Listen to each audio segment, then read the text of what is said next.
não podia deixar de faltar, né, esse princípio aqui, que é o que a gente chama de princípio da descrença.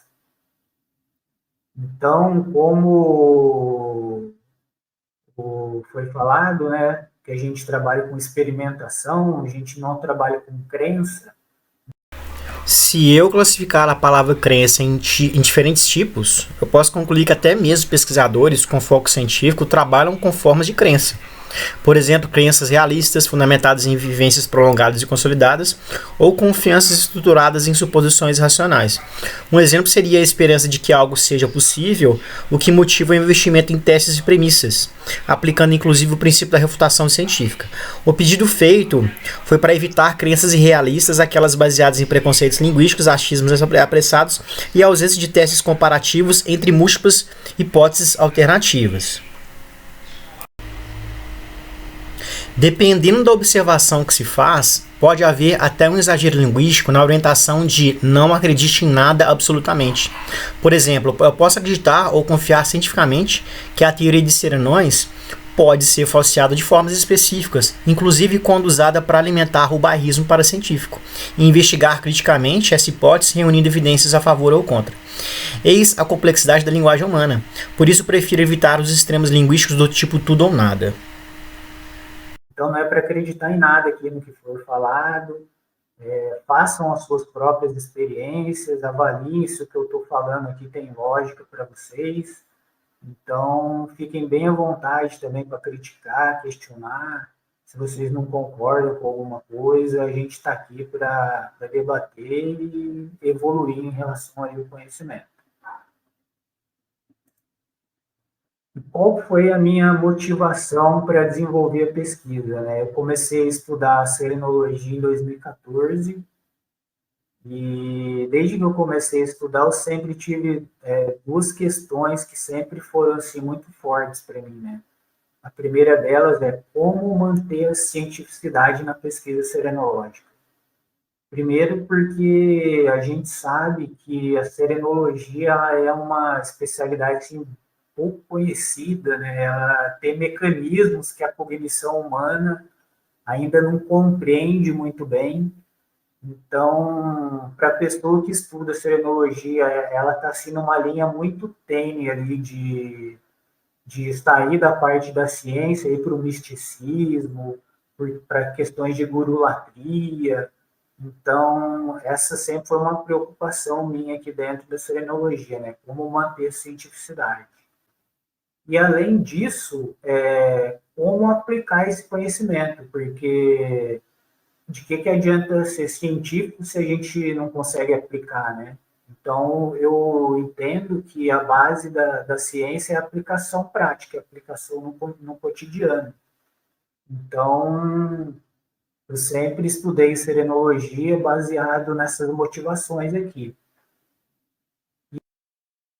Então, se a gente pensar aqui sobre o exoserenismo, ele é uma vertente centrípeta, né? O que é isso? Ela vem de fora para dentro. Então, ela pode se enquadrar mais naquele construto do saber que é o conhecido, mas não vivenciado. Então, isso pode se dar aqui, né, nesse Ateneu de hoje, por exemplo. Posso falar alguma coisa para vocês algum conhecimento, alguma coisa que eu falar aqui, vocês podem aprender e trazer para vocês, mas ainda vocês não vivenciaram. É a mesma coisa, às vezes a gente estuda o serenão, tem muitos atributos, muitas características do serenão que a gente sabe que ele tem, mas a gente não vivencia. Muitas consciências intrafísicas ou consciências estudam um modelo simbólico da teoria dos serenões, mas acabam tratando essa hipótese como um fato consumado, para si mesmas e até para outras, motivadas em muitos casos por desejo de acreditar. Isso tem se tornado recorrente, especialmente no contexto do voluntariado formal, a partir da minha observação pessoal. Por exemplo, a frase comum, a gente estuda os serenões, pode sugerir, de forma automatizada e implícita, que a existência dessas consciências já é um dado inquestionável. Eu particularmente prefiro a formulação, a gente estuda a teoria dos serenões, pois preserva a condição de hipótese, ainda aberta à investigação, análise crítica e refutação. Certa vez, ao ouvir a frase "mas vocês ainda não vivenciaram", questionei-me se os 3 apresentadores da discussão realmente possuem vivências parapsíquicas que consideram conclusivas ou definitivas para validar essa teoria, ou se na verdade estão apenas assumindo uma convicção subjetiva sem a devida exposição crítica de seus pressupostos. Por isso eu considero relevante e oportuno o uso da técnica do striptease consciencial, conforme proposta pela Organização Internacional de Consciencioterapia, OIC, como forma de promover mais transparência, autopesquisa e lucidez quanto aos processos íntimos de crença, sugestionabilidade e convicção não verbalizada. Então, é um conhecimento que vem de fora para dentro, né? Então, essa vertente ela é mais teórica, ela é mais difícil da gente comprovar cientificamente. Primeiro, porque ela depende de validação de terceiros. Então, vamos dar um exemplo. Se uma pessoa aqui no grupo falar, hoje eu tive uma projeção e encontrei com um serenão no extrafísico, ele está em tal lugar, eu só vou conseguir validar isso se eu tiver essa projeção, for lá nesse lugar e encontrar com essa consciência lá, eu falar que ele falou é verdade. A mesma coisa, se acontece isso comigo, outra pessoa só consegue comprovar se ela for lá e ver. Então, ela depende de validação de terceiros, né? E também depende de parapsiquismo. Então, a gente pode ter cognições no extrafísico, né? Que podem mudar o nosso jeito de pensar. Isso vem de fora, mas se a gente não tiver parapsiquismo, aí fica difícil de ter alguma apreensão de ideias de fora, né? Eu já ouvi a afirmação de que existe uma condição de transversalidade no processo interassistencial em todas as abordagens da conscienciologia. No entanto, eu entendo que essa generalização pode representar um exagero linguístico, uma meia-verdade, que na prática pode resultar em distorções graves. A meu ver, há contextos nos quais o chamado bairrismo paracientífico parapsíquico é sustentado por repressões paratecnológicas veladas, funcionando como fonte de vampirismo parapolítico ou político em diversos cenários interconscienciais. Nesses casos, o princípio da transversalidade interassistencial é corrompido e substituído por práticas anticosmoéticas, como a repressão sutil ao livre acesso a informações multidimensionais, a violação do paradireito, a sabotagem extrafísica ao fluxo de trocas de fatos e parafatos entre as consciências. A situação se agrava ainda mais quando a negação deliberada de acesso a determinadas áreas extradimensionais com o objetivo de impedir a testagem de premissas como fonte de vampirismo essa atitude, além de preservar o status quo e certas narrativas cristalizadas, contribui para a criação de novos mitos religiosos, muitas vezes aceitos como verdades absolutas por diversas sutil ao livre acesso a informações afeta diretamente a expansão do discernimento paracientífico, inclusive no que diz respeito à análise mais profunda da própria teoria dos serenões, que passa a ser tratada mais como um dogma do que como hipótese investigativa, em muitos casos. Deixa eu dar uma olhada aqui, que tem um monte de pergunta no chat. Deixa eu ver aqui o que está rolando. Tem sim.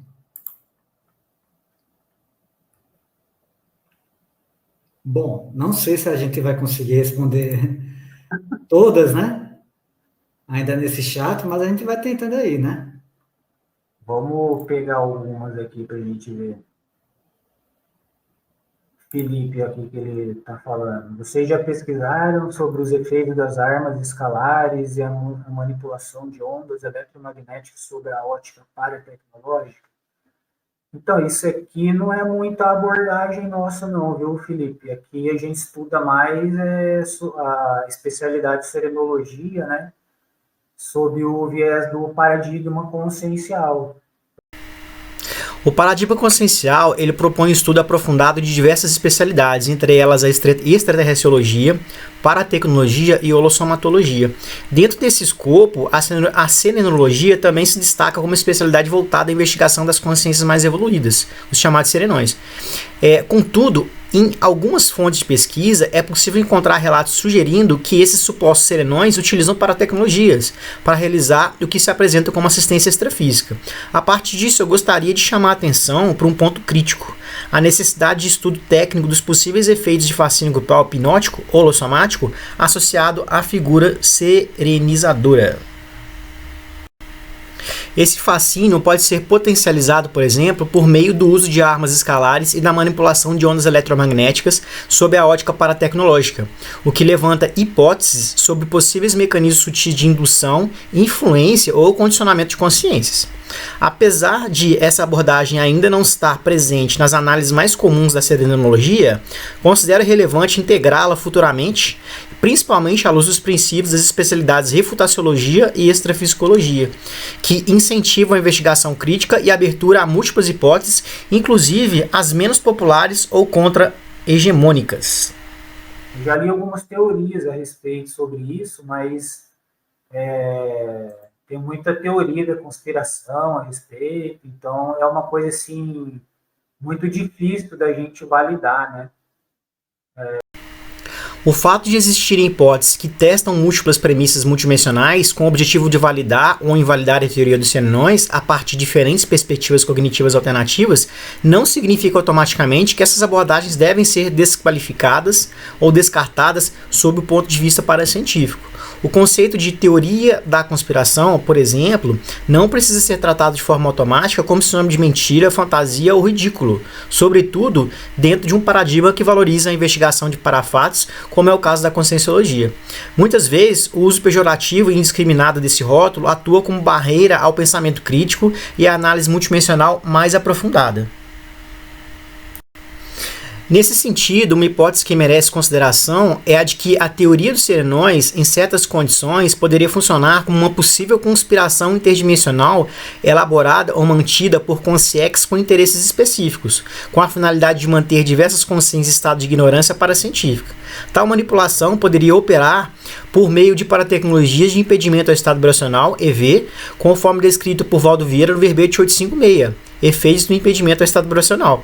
Em contexto de escravidão ideativa social, esse tipo de estratégia poderia ser facilitado por bastidores extrafísicos pouco conhecidos, envolvendo fascínio grupal hipnótico, pactos multidimensionais nosográficos, neopotismo interassistencial, sectarismo paracognitivo e o corporativismo paratecnológico. Esses fatores somados podem comprometer a integridade da pesquisa paracientífica e criar uma cultura de dogmatismo disfarçado de autoridade consciencial. Em relação a essas coisas. Vamos ver aqui que o Felipe fala aqui, ó. A manipulação emocional coletiva por frequências eletromagnéticas, interferência construtiva, poderia ser considerada uma forma de violência paracognitiva ou assédio extrafísico de alto nível? Bom, não sei em relação a frequências e tal. Agora, que existe assédio extrafísico de alto nível, isso existe. E também existe muita brecha que a gente dá para isso, né? Isso é uma coisa que eu vou falar mais para frente. Então... Oi, quer falar? Sobre essa pergunta também, se a gente analisar sobre a ótica da cosmoética, que a gente estuda aqui também, Felipe, como o Carlos abordou, a gente não estuda muito essa questão do conceito de ARP, né, de ondas eletromagnéticas, em relação à manipulação de massas, mas supondo que algo desse tipo viesse a existir, isso não seria nada bacana, né? A gente consideraria como uma atitude bem anticosmoética mesmo, né? De manipulação das consciências. Posso comentar alguma coisa também? Dentro da serenologia, a gente estuda o nosso poder de influenciar as outras pessoas, a partir da nossa vontade, né? O que você está perguntando é usando equipamentos externos, né? Então, a gente não estuda exatamente os equipamentos externos, e sim a capacidade que o serenão tem, a partir do seu padrão de pensamentos, influenciar positivamente as pessoas às quais ele está amparando, ele está assistindo.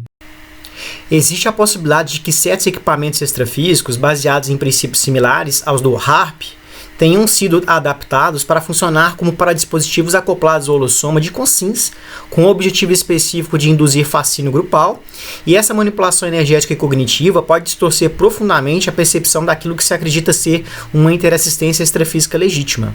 A crença difundida na ideia de que o suposto serenão influencia positivamente outras consciências assistidas pode ocultar ambiguidades semânticas e paradoxos conceituais ainda mal resolvidos sob a ótica da paracientificidade crítica.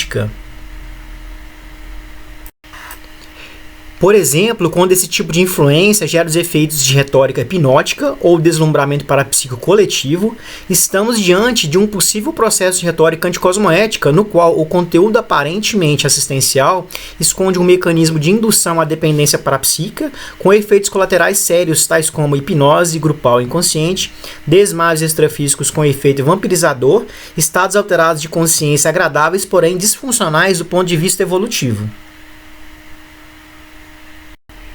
Esses efeitos eles são análogos aos descritos por Flávia Secato na Tertúlia Conscienciologia número 5452, Ônus da Beleza Somática, especialmente a partir da linha do tempo 5605, em que se observa a relação entre fascínio estético e desequilíbrios interassistenciais. Então, a gente dispensa um pouco o uso dos equipamentos eletrônicos e tecnológicos e tenta estudar mais nosso potencial pensênico, dos nossos pensamentos e como que esses pensamentos afetam as pessoas que estão ao nosso redor. Então, a gente estuda mais nessa área, a gente vai mais por isso. E aí, o holopensene dos serenões, que é o conjunto de pensamento, holopensene, conjunto de todos os pensamentos, né? No caso dos serenões, é um desafio a mais para a gente, porque ele é de um nível de sutileza muito avançado, mas, paradoxalmente, com um impacto muito grande no ambiente e em cima das pessoas com as quais ele está interagindo. Okay? Isso, e aí isso que a gente comentou aqui, né, coisas externas, ferramentas externas, elas acabam sendo mais difíceis da gente pesquisar e comprovar cientificamente, né? Um contraponto claro para mim está na dificuldade de se validar cientificamente em grupo certas afirmações enfáticas sobre a existência dos serenões, especialmente quando essas se apoiam em relatos de terceiros com forte contágio pensênico externo, caracterizando o fenômeno conhecido como exoserenismo. Nessas condições, aceitações impulsivas ou alienadas, sem o devido teste de premissas alternativas de natureza multidimensional, comprometem seriamente a credibilidade da pesquisa. Por isso, considero essencial explorar outras premissas relevantes antes de assumir como fato a existência de supostos serenões. Isso porque o conceito de endosserenismo, ou seja, autovivência legítima de atributos serenológicos, pode ser facilmente deturpado ou ideologicamente poluído por influências de amoralidade paracientífica ou obnubiladora. Essa distorção pode ocorrer, por exemplo, devido a danos à integridade afetiva e cognitiva da consciência, causados por efeitos hipnóticos no inconsciente coletivo, associados ao uso de exoparactecnologias ou endoparactecnologias adaptadas ao holossoma. Nesses casos, determinadas consins passam a ser equivocadamente interpretadas como serenões ou serenonas locais, reforçando mitos comunitários e gerando formas de pensamento idealizadas que substituem o discernimento pela idolatria. Sugiro aprofundamento no estudo de dois verbetes fundamentais para compreender melhor esses riscos e nuances: o Paradispositivos de Guilherme Vasconcelos e Abstencionismo Consciencial de Valdo Vieira. Então isso vai contra essa segunda vertente aqui que eu falei, que é a do endosserenismo. Então, o que é o endosserenismo, né? É a cognição que vem de dentro da gente mesmo. Ele é centrífugo, então ele vem de dentro e espraia para fora, para o nosso contexto, para o nosso redor. E aqui, ele, dentro daqueles construtos que eu falei, né, ele está dentro da categoria do saber como e do conhecimento por familiaridade, porque ele é gerado pela prática e sentidos do próprio pesquisador. Então, ele é mais fácil de validar cientificamente, ele é mais direto, né? Então, o próprio pesquisador, ele vivencia aquilo, ele não precisa de nenhum equipamento, é da própria intraconsciencialidade dele. Então, às vezes a pessoa lá, o pesquisador, ele tem alguma dificuldade, né? Então, ele está sempre caindo ali naquela casca de banana, né? Aí chega um momento que fala, estou cansado de cair nisso aqui, eu vou fazer alguma coisa, vou melhorar e tal. E aí ele começa a implementar algumas estratégias, algumas coisas, algumas melhorias, e aí, em relação àquele ponto específico, ele não escorrega mais. Então, ele, vamos dizer assim, que ele ficou sereno em relação àquele ponto. Então, ele pode explicar para outras pessoas, dar o caso dele, dar o exemplo dele, pode ajudar outras pessoas em relação àquele ponto. Vamos ver aqui se tem mais alguma pergunta. Para ajudar outras pessoas, e isso é possível de ser validado cientificamente.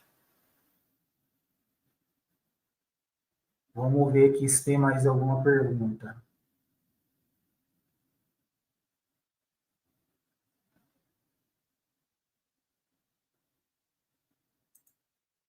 Felipe colocou aqui, vocês acham que pode ser um erro de liderança no contexto da serenologia quando voluntários afirmam vivências internas sobre serenões, como a serenona monge, mas sem aplicar a técnica do striptease consciencial e sem apresentar verbação teática clara, contribuindo assim para pendências de talhe social e até para a banalização do assédio hipnótico por meio de preconceitos linguísticos.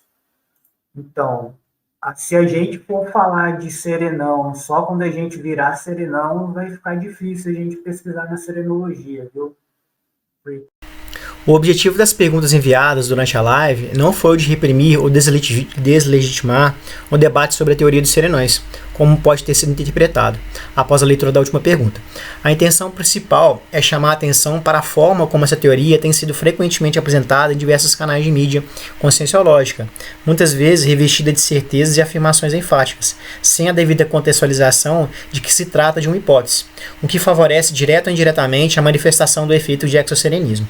Tal postura, quando reiterada, sem o teste crítico de premissas alternativas e explicativas, pode comprometer o rigor paracientífico necessário ao avanço da pesquisa interassistencial, deixar de promover o debate qualificado sobre as hipóteses concorrentes, como as que proponho neste canal de divulgação, pode ser interpretado futuramente em determinados zeigais vindouros como sinal de ausência de profissionalismo paracientífico, seja por imperícia, imprudência ou negligência, a depender do nível de lucidez das consciências envolvidas em tais pactos ou interações de poder. Esse contexto não se restringe apenas a comunexes ditas avançadas ou a influências de determinadas culturas orientais, como a chinesa, mas também deve ser analisado à luz dos princípios do verbete guerra híbrida, como das especialidades da parasociologia e da belicismologia, áreas fundamentais para compreender os bastidores extrafísicos de possíveis manipulações ideativas disfarçadas de interassistência. É uma realidade assim que a gente ainda está bem distante. Então, o que a gente sabe assim de serenão é que o professor Valdo já trouxe, né, na literatura conscienciológica, que são informações decorrentes de vivências que ele teve, mas um ou outro pesquisador já tem alguma outra vivência também. Isso não quer dizer que a pessoa ela já está 100%, que ela não tem mais nada, nenhum traço que ela tem que melhorar, e que ela já está assim serena em tudo, né? Eu acho que isso a gente usa como modelo. Então a gente vê o modelo e aplica na gente mesmo. Ó, pô, tô muito distante disso aqui, então tem que mexer um pouco mais. Não sei se os outros professores aí querem comentar alguma coisa sobre isso. Eu posso comentar que eu tenho, no caso, estou até escrevendo um artigo a respeito, no caso da serenona monge, coincidentemente, né? E a gente pesquisa, eu sou voluntário também do Colégio Invisível de Serenologia, o que a gente tem percebido? O contato com os serenões ele é muito mais comum do que parece, há uma supervalorização ou uma dogmatização desse contato com os serenões criado, Mas, para saber se aquilo que eu estou vivenciando tem ou não alguma relevância, ou tem algum fundamento, quando a gente é pesquisador solo, sozinho, não dá. O estudo do serenismo, para que a gente consiga ter alguma relevância ou alguma autocomprovação, o ideal é que se faça em grupo. Se aplique técnicas em grupo para que várias pessoas tenham experiências e, a partir das experiências de várias pessoas, se chegue a consensos, né? E mesmo assim, esse consenso ainda pode não ser exatamente o real, mas ele se aproxima bastante. A gente tem tido bastante experiências, tem feito bastante, aplicado técnicas conjuntas de pesquisa e evocação cosmoética de alguns serenões, com resultados muito positivos. Então, eu diria que a questão do contato com o serenismo é mais necessário uma iniciativa das pessoas com cosmoética, com um mínimo de discernimento, né? E os serenões estão aí dispostos a entrar em contato. Hoje, depois de 15 anos pesquisando serenologia, eu afirmo que os serenões estão muito mais dispostos a fazer contato com a gente do que a gente disposto a fazer contato com eles. Parece um paradoxo isso, mas é real. A questão é que é necessário, sim, que se faça esse trabalho em grupo, como eu já afirmei, para que se possa chegar a consensos, porque pesquisa individual, solitária, no caso da serenologia, fica muito mais difícil ainda, muito mais complexo. E aí a gente pode entrar até numa outra pergunta do Felipe aqui, que eu acho que tem relação com isso, que ele falou isso aqui, ó. Vocês acham que usar o exemplo de supostos serenões como régua para merecer experiência extrafísica pode acabar virando uma armadilha grupal, como para-tecnologia usada para forçar reconciliações com consciências manipuladoras? Isso seria evolução ou punição disfarçada? Então, o que eu posso falar sobre isso? Assim, usar exemplos de serenões, né, para merecer experiência extrafísica, eu acho que não é bem por aí, porque para você merecer alguma experiência extrafísica, você tem que estar fazendo assistência para começar, né? Então, mas como assim dizer, acho que não é por aí? No caso em questão, há uma exigência implícita, quase partidária, de imitar modelos comportamentais idealizados e padronizados de assistência atribuídos apressadamente a supostos serenões, utilizados como régua moralista de merecimento ou punição, com bloqueio de vivências extrafísicas, inclusive parapsíquicas. Se logo em seguida alguém afirma, para você merecer alguma experiência extrafísica, você tem que estar fazendo assistência para começar, né? Então sim, é exatamente por aí. O achismo não se sustenta mais quando a fala escancara um sistema de condicionamento coercitivo, baseado em méritos seletivos com lógica excludente. Outro ponto crucial. O que muitos definem como fazer assistência no extrafísico pode ser percebido e processado de maneira completamente diferente por outras consciências envolvidas, revelando um erro permissivo oculto. Essa distorção compromete o princípio da transversalidade interassistencial, que deveria ser inclusivo, não normativo. Quando essa suposta interassistência ela passa a reproduzir exigências linguísticas e a priorísticas doutrinadoras e operar sobre sistemas velados de controle ou tirania intraconsciencial, ela deixa de ser interassistência transversal e se aproxima mais de um modelo de heterocidalidade grupal vertical, promovendo um sinergismo patológico nas trocas energéticas, contaminadas por ideologias não questionadas e comunicações lacunares. Por isso, eu defendo que antes de institucionalizar qualquer modelo de assistência como padrão universal, seja necessário testar mais premissas alternativas e estimular o debate paracientífico aberto, antidogmático e cosmoético, respeitando a singularidade evolutiva das consciências envolvidas. Só de você ver um modelo de um serenão não quer dizer que você vai ter alguma experiência extrafísica. E uma experiência extrafísica com serenão é ainda mais difícil, né? Porque às vezes a gente não está preparado para esse tipo de experiência. Então, e também não existe esse negócio de forçar a reconciliação. Eu acho que quando existe uma interprisão grupo-kármica, se dos dois não quer reconciliar, não vai haver, não tem como forçar. Então, por isso que a gente traz sempre para a nossa intraconsciencialidade que o objetivo principal é a gente se melhorar. Quando a gente se melhora, a gente fica mais sereno, a gente vai começando a ter mais gabarito para poder lidar com essas interprisões e também para ter experiências mais avançadas. Então, tem essa questão da recim, né? Quanto mais a gente faz recim, quanto mais a gente se melhora, mais a gente vai conseguir ter experiências avançadas. E aí vem de encontro aqui com isso aqui que o Givanildo falou, ó. Esse viés interpretativo do ter que realizar reciclagens interconscienciais sobre a imposição de parapolíticas de efeito antiassistencial, muitas vezes alinhadas a heteroproexes desviadas, pode resultar em sérios danos à integridade holossomática das consciências envolvidas. Isso se agrava quando há vampirização mental somática da holomemorial durante o sono, afetando diretamente a estabilidade emocional e a lucidez paraterapêutica da consciência. Fica evidente para mim a atuação de desejos obsessivos externos de dominação, ancorados na vontade de subjugar e manipular, produzindo efeitos opressores e adoecedores, frequentemente marcados por sentimentos de desmotivação profunda, decorrente de trocas energéticas contaminadas por implícitos, não verbalizados e distorcidos. Essa condição se aproxima muito mais de uma dinâmica de transtorno obsessivo-compulsivo, TOC, né, extrafísico, onde há uma compulsão por forçar indiretamente recomposições grupocármicas ou reconciliações idealizadas, muitas vezes sustentadas por belicismo paratecnológico velado e abusos emocionais disfarçados de interassistência. Para mim, tal postura contradiz frontalmente os princípios do megafraternismo, do universalismo, do pacifismo e da interassistência transversal qualificada.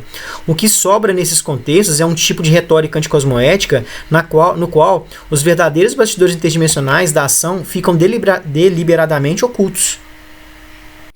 Enquanto consciências pré-serenonas, temos dentro de nós, em nossa consciencialidade, a semente do serenão. Então faz sentido o serenismo.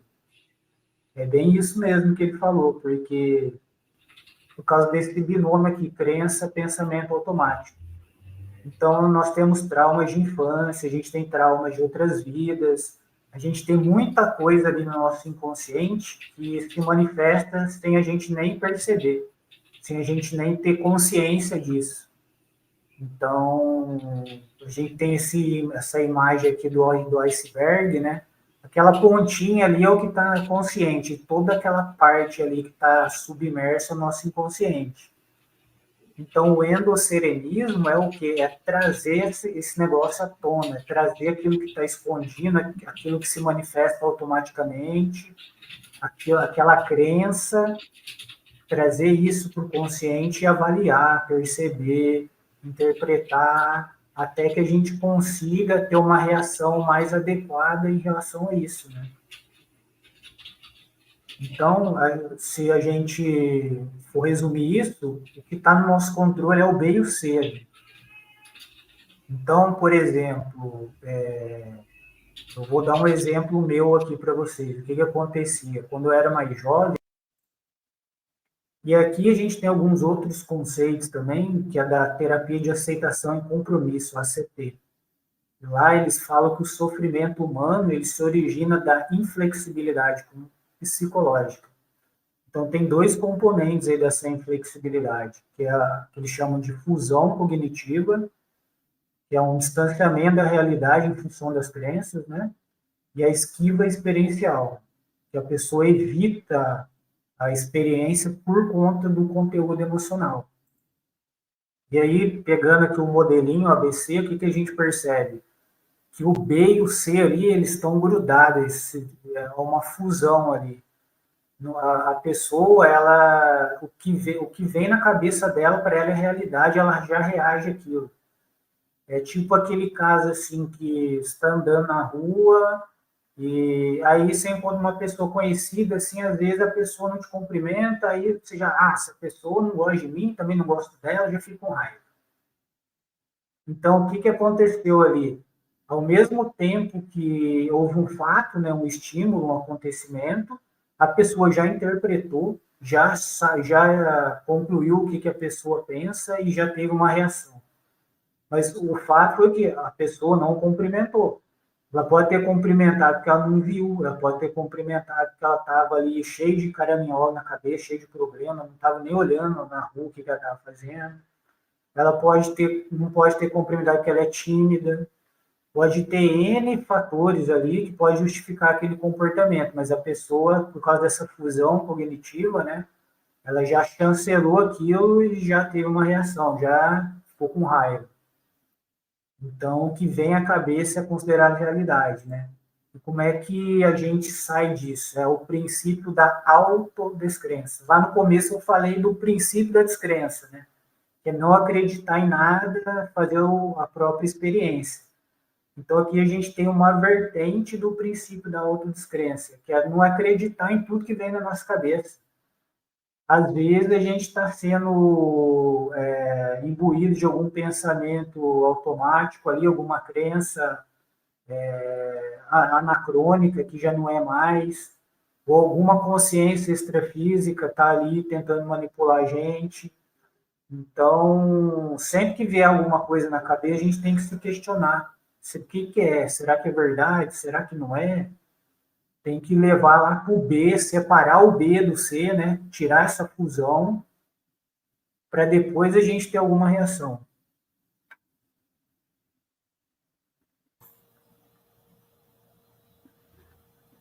Ó, tem uma questão aqui do Flávio Douglas. Flávio Douglas fala o seguinte: o ser e não é uma realidade para algumas pessoas. É normal quem não teve experiência ficar em dúvida. O problema que eu vejo maior é como ter contato com essas consciências. É bem isso mesmo, Flávio.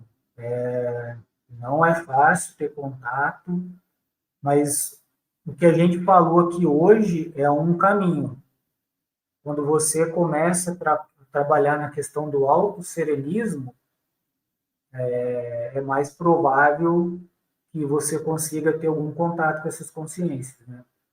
Porque não adianta você ter contato com uma consciência dessa e isso vai te abalar emocionalmente. Você tem que estar numa condição bem tranquila, bem serena para poder ter um contato, né? Até para você poder absorver informação, né, a respeito disso.